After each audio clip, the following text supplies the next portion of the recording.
नमस्कार, मैं तरुण वर्मा और मैं एक क्लिनिकल साइकोलॉजिस्ट हूँ। इस वीडियो में आपको जानकारी दूंगा धात सिंड्रोम के बारे में। एक अनकॉमन डिसऑर्डर है जो कि हिंदुस्तान के और कुछ आसपास के जो देश हैं उनमें कुछ इलाकों में पाया जाता है और इसे कल्चर बाउंड सिंड्रोम कहा जाता है।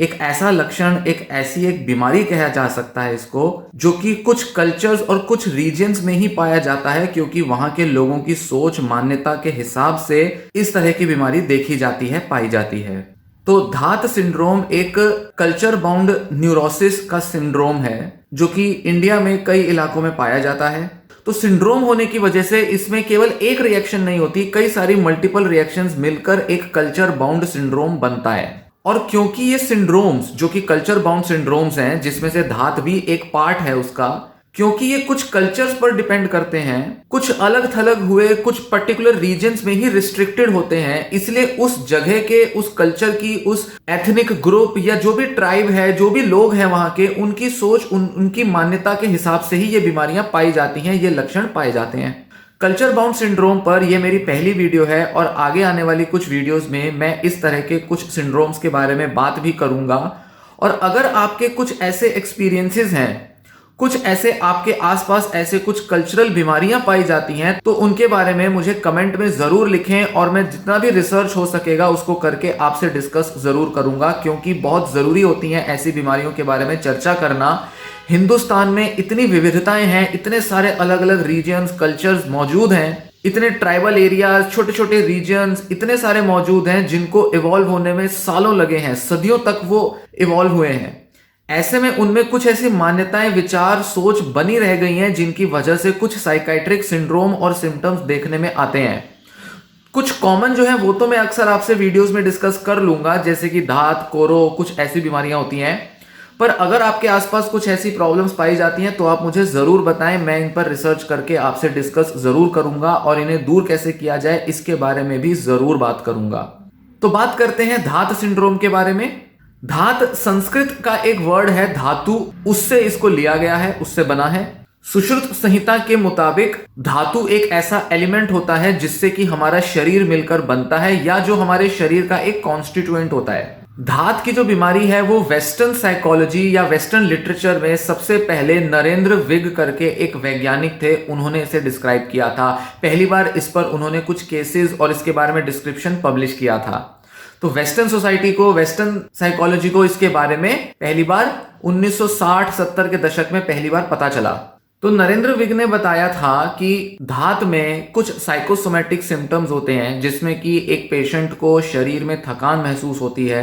एंजाइटी के सिम्टम्स महसूस होते हैं, कमजोरी महसूस होती है, पैनिक अटैक भी हो सकता है जो कि काफी कॉमन देखने में आ जाता है, भूख नहीं लगती, गिल्ट रहता है, और साथ ही सेक्सुअल डिसफंक्शंस होते हैं, जैसे कि इरेक्टाइल डिसफंक्शन या सेक्सुअल डिजायर का कोई डिसऑर्डर, ये सब हो सकता है। और धात की बीमारी में जो सबसे मेजर जो पेशेंट के अंदर जो प्रीऑक्यूपेशन रहता है वो ये कि जो सेक्सुअल डिसफंक्शन उसे हुआ है, जैसे कि मान लीजिए इरेक्टाइल डिसफंक्शन हुआ है जिसमें कि लिंग जो है वो खड़ा नहीं होता इंटरकोर्स के टाइम पर, सेक्स करने के टाइम पर, पेशेंट को ऐसा लगता है कि यह इस वजह से हुआ है क्योंकि उसका यूरिन में, पेशाब में या मास्टरबेशन करने की वजह से, हस्तमैथुन करने की वजह से वीर्य का, सेमेन का, शुक्राणु का जो लॉस हुआ है, जो शरीर से निकला है, उसकी वजह से ये सारी कमजोरी आई है, जिस वजह से पेशेंट ऐसा मानता है कि ये बड़े सारी अलग अलग जो उसकी रिएक्शंस हैं वो आ रही हैं, जिसमें थोड़े से सोमैटिक सिम्टम, फिजिकल सिम्टम और कुछ मेंटल इमोशनल सिम्टम्स होते हैं।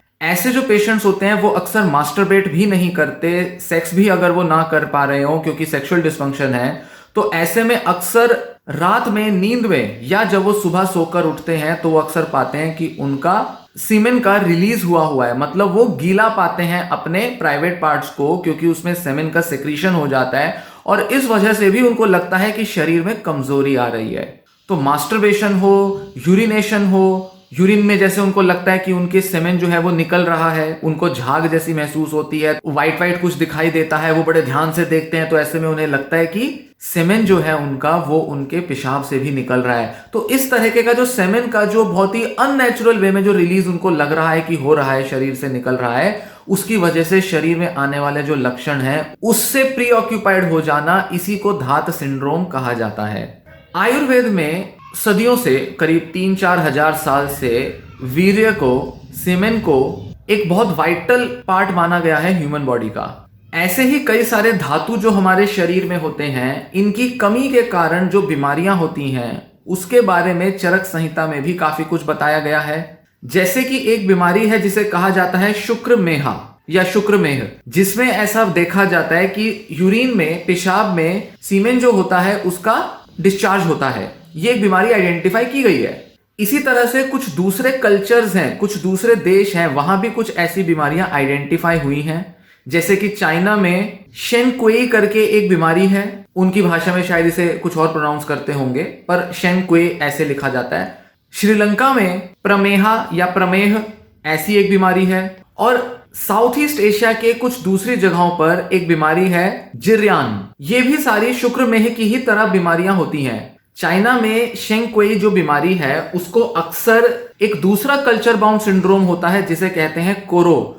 उसके साथ इसको अक्सर एसोसिएट करके देखा जाता है। मतलब कि ये दोनों बीमारियां अक्सर एक साथ पाई जाती हैं वहां चाइना के कई लोगों में, कई प्रांतों में, जिसमें जब पेशेंट को लगता है कि उसका सेमेन का लॉस हो रहा है, उसको बहुत ज्यादा एंजाइटी होती है और ऐसे में उसे लगता है कि उसका जो पेनिस है वो श्रिंक कर रहा है और वो पेट में अंदर की तरफ दबे जा रहा है, धंसे जा रहा है, और वो शायद उसे डर लगता है कि वो गायब हो जाएगा, खत्म हो जाएगा। और ऐसे में कई पेशेंट्स के दिमाग में ये डर भी आ जाता है कि शायद वो इसकी वजह से मर जाएंगे। 18वीं सदी में यूरोप में, स्पेशली स्विट्जरलैंड में, एक वैज्ञानिक हुए जिनका नाम था सैमुअल टिसॉट। उन्होंने मास्टरबेशन के बारे में बहुत बड़ा लिटरेचर पब्लिश किया था और उन्होंने इसको एक बीमारी कहा था। और इसी के साथ ये भी बताया था कि मास्टरबेशन मतलब कि हस्त मैथुन जो है वो बहुत सारी बीमारियों का कारण बनता है। उन्होंने कहा कि सेमेन जो होता है वो एक तरह का एसेंशियल ऑयल होता है हमारी बॉडी में, एक एसेंशियल फ्लूइड लिक्विड होता है जो अगर बॉडी से रिलीज हो जाए, जो कि मास्टरबेशन के टाइम पे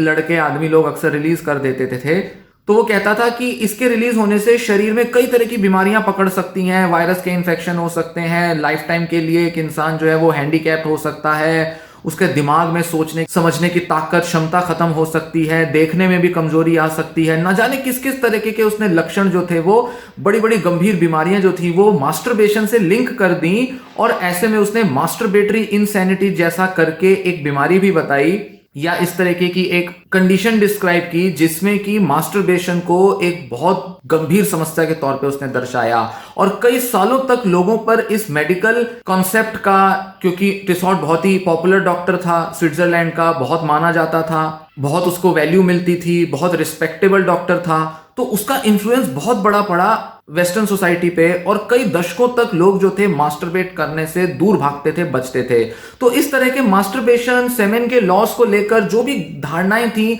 समाज में अलग अलग जगहों पर अक्सर देखने में आई हैं, जिससे कि लोगों को कई तरह की बीमारियों के बारे में बता दिया जाता है, या लोगों में खुद भी कई तरह के डर आ जाते हैं कि हमारे शरीर के अंदर बहुत सारी बीमारियां आ जाती हैं क्योंकि हम मास्टरबेट करते हैं, या किसी भी दूसरे तरीके से, इंटरकोर्स के अलावा किसी भी दूसरे तरीके से अगर सेमेन का लॉस हो रहा है तो ये बहुत बड़ी समस्या है, बहुत बड़ी बीमारी है ये। इंटरनेशनल क्लासिफिकेशन ऑफ डिसीजेस, जिसे कि ICD-10 कहा जाता है शॉर्ट में, और जो डॉक्टरों का डायग्नोस करने का मैनुअल होता है जिससे वो साइकेट्रिक बीमारियां डायग्नोस करते हैं, उसमें धात सिंड्रोम को एक न्यूरोटिक डिसऑर्डर और साथ ही एक कल्चर स्पेसिफिक डिसऑर्डर के तौर पे भी कैटेगराइज किया गया है, जिसमें कहा गया है कि इसके अंदर बहुत ज्यादा वरी कंसर्न होते हैं इस चीज को लेकर कि पर्सन का सेमेन का लॉस हो रहा है बॉडी से, और लॉस के साथ पेशेंट के दिमाग में ये डर है कि इसके कोई बड़े गंभीर असर आ रहे हैं हमारे ऊपर। तो इस तरह के प्रीऑक्यूपेशन को धात कहा जाता है।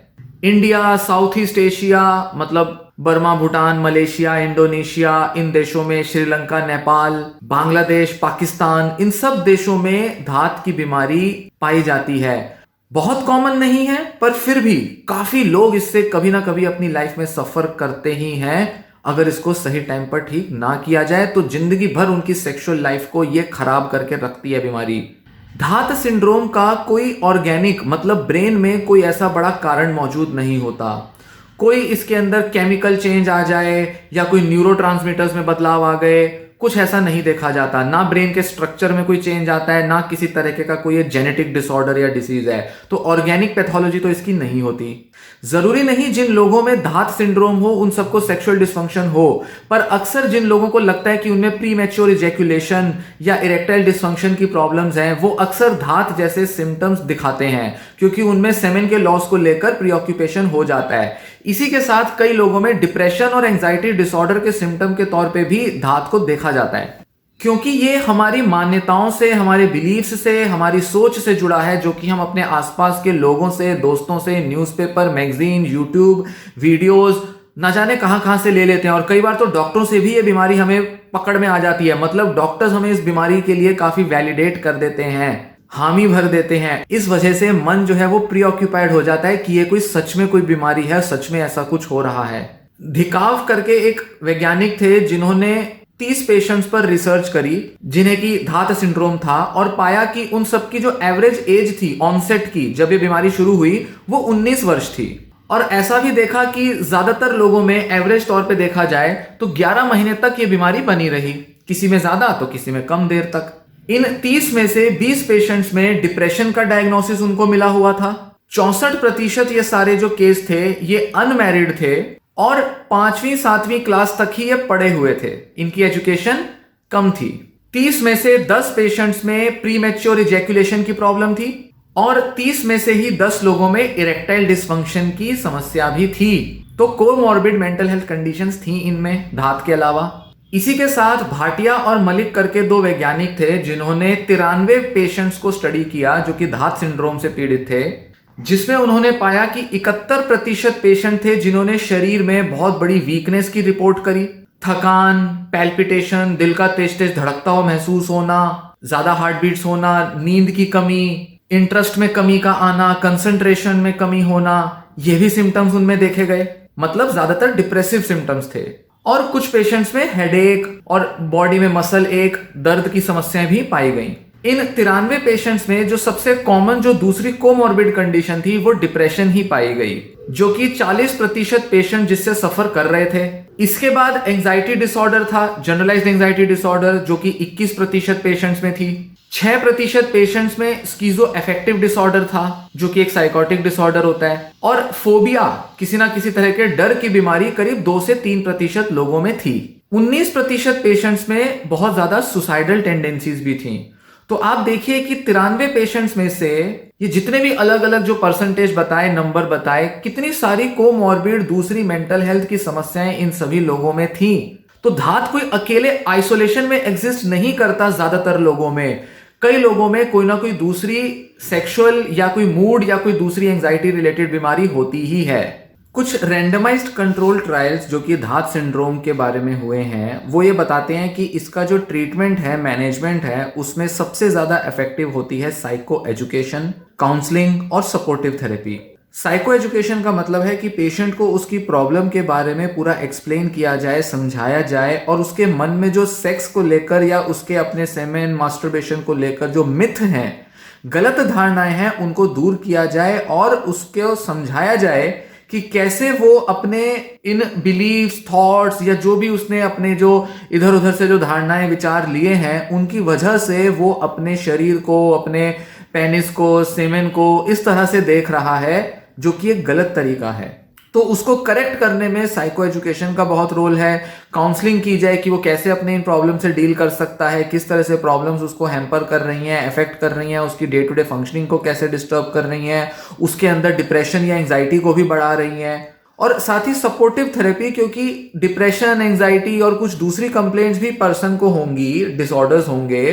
तो उनमें भी उसको जरूरत है कि उसको सपोर्ट दिया जाए, उसको संभाला जाए, उसको अपने कंडीशन से डील करने में सहारा दिया जाए, और उसको ये ना लगे कि वो अकेला है और वो इस प्रॉब्लम से अकेला ही जूझ रहा है। ऐसे में ग्रुप थेरेपीज भी बहुत इफेक्टिव हो सकती हैं, जहां एक ही टाइप की प्रॉब्लम के बड़े सारे लोग आके मिलें, थेरेपिस्ट के साथ इंटरेक्ट करें, बात करें और अपनी अपनी तरह से प्रॉब्लम शेयर करें। खासकर कि वो लोग इन ग्रुप्स का हिस्सा जरूर बने, जैसे कि पीयर काउंसलर्स होते हैं, जो कि उनको बताएं कि कैसे वो भी इसी प्रॉब्लम से गुजर रहे थे, और जब इन्होंने अपने विचार, बिलीफ, थॉट पैटर्न्स बदले तो कैसे उनकी लाइफ बेटर हुई, और कैसे वो जो सोचते थे सेक्सुअल डिस्फंक्शन या धात को लेकर जो उनके बिलीव्स थे, या उनके सेमेन के डिस्चार्ज को लेकर जो बिलीव्स थे, कैसे वो सोचते थे वो गलत थे और कैसे उन्होंने उसको करेक्ट किया।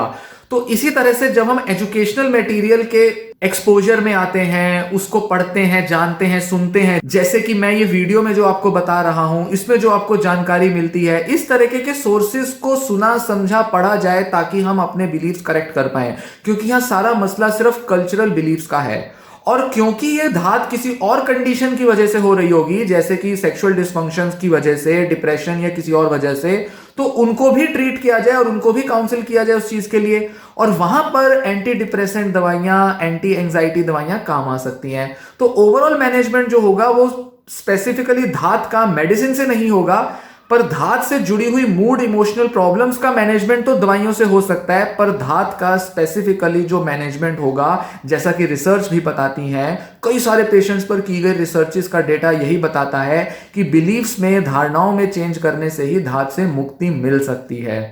1998 में एक रिसर्च हुई थी जो कि इंडिया में ही ऑब्वियसली की गई थी। भाटिया और उनके कुछ कलीग्स थे जिन्होंने की थी, और उन्होंने ऐसा पाया कि धात में सबसे ज़्यादा जो इफेक्टिव जो दवाइयाँ होती हैं, जो कि ऑब्वियसली उनकी कंडीशन से जुड़ी होती है, मतलब एंजाइटी डिसऑर्डर से जुड़ी होती है, उसमें एंटी एंजाइटी ही सबसे ज़्यादा इफेक्टिव है, जो कि 58-60% लोगों में उन्होंने देखा इसका इफेक्ट आया। मतलब कि इन पेशेंट्स में डिप्रेसिव सिम्टम्स के मुकाबले एंजाइटी सिम्टम्स ज़्यादा होते हैं अपनी कंडीशन को लेकर, चाहे वो सेक्सुअल डिस्फंक्शन हो चाहे ना हो। और इसी के साथ कुछ शोध जो कि दूसरे देशों में हुए हैं, जैसे कि चाइना में हुए हैं, श्रीलंका में हुए हैं और कुछ दूसरे कल्चर्स में, उनमें भी यही देखा गया है कि जब दवाइयों को, जो कि उनकी एसोसिएटेड कंडीशन के लिए है, और साथ ही धात के लिए जब कॉम्बाइंड ट्रीटमेंट दिया जाता है, मतलब थेरेपी प्लस मेडिसिन, तो उसका इफेक्ट ज्यादा है। तो इस तरह से हम ट्रीटमेंट को अप्रोच करें। तो इस वीडियो में जो जानकारी दी, उम्मीद है ये जानकारी आपको आपके इन प्रॉब्लम्स को लेकर इंसाइट देगी,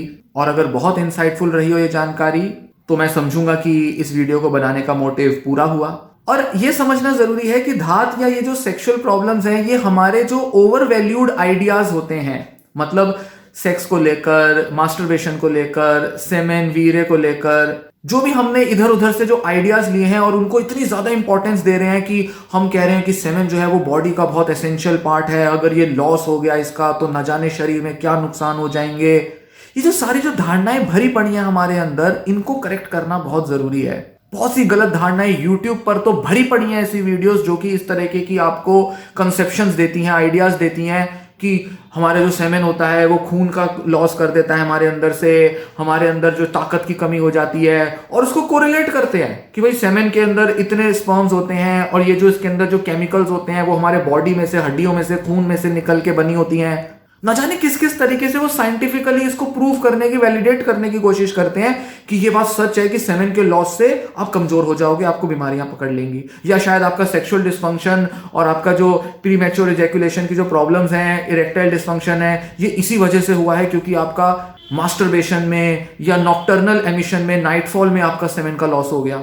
ऐसा नहीं होता और ना ही ऐसा है। किसी तरीके की ऐसी धारणाओं में पढ़ने की बजाय इनको करेक्ट करने की जरूरत है। और सबसे बड़ी हैरानी की बात यह होती है कि पढ़े लिखे समाज के लोग भी, जिनके पास ग्रेजुएट, पोस्ट ग्रेजुएट डिग्रीज हैं, वो भी इस तरीके की गलत धारणाओं में पड़ जाते हैं, क्योंकि कहीं ना कहीं वो बड़े इन्फ्लुएंस्ड होते हैं कुछ देसी माइंडसेट से, देसी विचार, देसी धारणाओं से बहुत ज्यादा इन्फ्लुएंस्ड होते हैं। तो ऐसे में आयुर्वेद, होम्योपैथी और कुछ दूसरे देसी जो डॉक्टर्स होते हैं जो इन तरीके के विचारों को बहुत रीइंफोर्स करते हैं, एंकरेज करते हैं, उनसे बचना चाहिए और थोड़ा कोशिश करना चाहिए कि हम वेस्टर्न साइकोलॉजी के जो रैशनल, साइंटिफिक, ओपन माइंडेड जो विचार हैं, धारणाएं हैं, जो कॉन्सेप्ट हैं, उनको देखें, समझें, जानें और पता करें कि कैसे दुनिया भर में इस तरीके की सिंड्रोम, सिम्टम्स पाए जाते हैं और कैसे ये प्योरली साइकोलॉजिकल नेचर के होते हैं। इस वीडियो में दी गई जानकारी पसंद आई हो, वीडियो लाइक करें। इस तरह की और वीडियोस बनाऊंगा, उनको देखते रहें और इस बारे में अपने लिए अवेयरनेस लाते रहें और अपनी इस